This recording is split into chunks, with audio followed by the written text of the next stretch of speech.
Good day everyone, I'm Oseni Miriam, a student of the University of Lagos, and today my group will be presenting elements on business communication.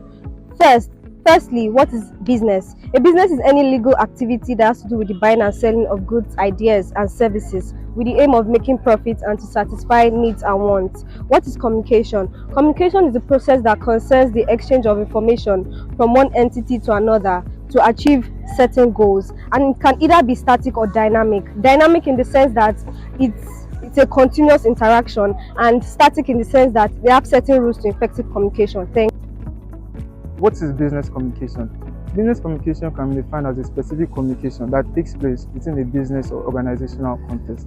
Business communication is a communication that involves the exchange of information, ideas among employees, departments, and external stakeholders like customers or suppliers. Business communication plays an important role in an organizational setting. It involves handling tasks, creating awareness, and enhancing organizational goals. I'll be talking about the forms of business communication, in which we have the verbal and the non-verbal communication.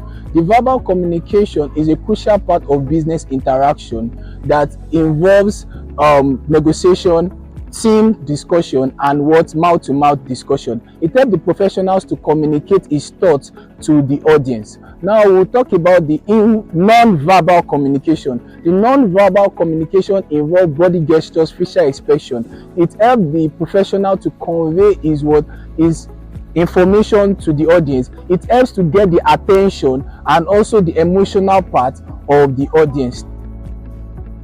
Written communication. Written communication is the transmission of information through written forms. Written communication must be clear and concise so the intended audience will be able to understand. Digital communication. Digital communication is the transmission of information through digital forms. Digital channels include social media, podcasts, video conferencing, instant messaging. Importance of business communication. Firstly, build trust and relationships. Effective communication helps to build strong relationship with customers, employees, stakeholders, and leading to loyalty and long-term partnership. 2. It facilitates information sharing. Effective communication helps to facilitate the sharing of information accurately and timely, enabling informed decision-making and problem-solving. 3. It enhances productivity. Clear communication saves time, reduces error, and increases efficiency, leading to improved productivity and performance. It also helps to resolve conflicts. So I'll be talking about barriers to effective business communication. Cultural differences. Differences in cultural backgrounds or styles can affect communication, and it can lead to mismanagement and misinformation. Poor listening skills. Failure to listen attentively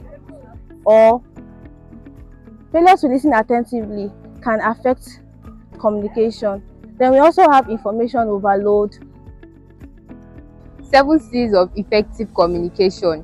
1. Clarity. The goal and the purpose of the message should be clear and easy to understand. Avoid using unnecessary words. 2. Conciseness.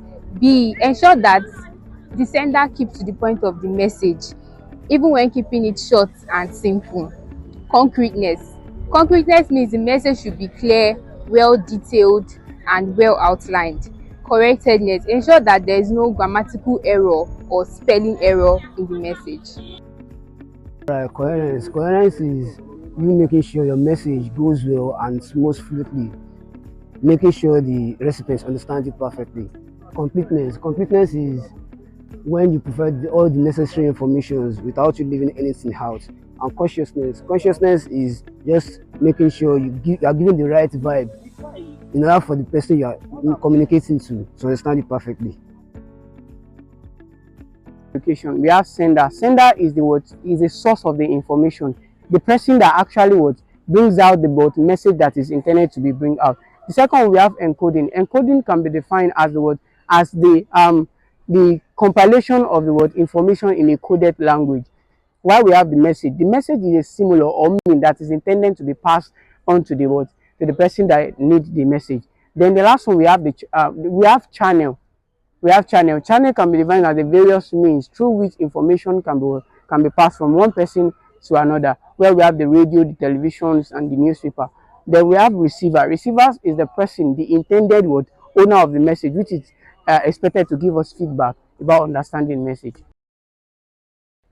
So now we have noise. Noise is anything that interferes with effective communication between the sender and the receiver of the message. Also, we have decoding. This is the process through which the receiver attempts to attach meaning to the information received from the sender.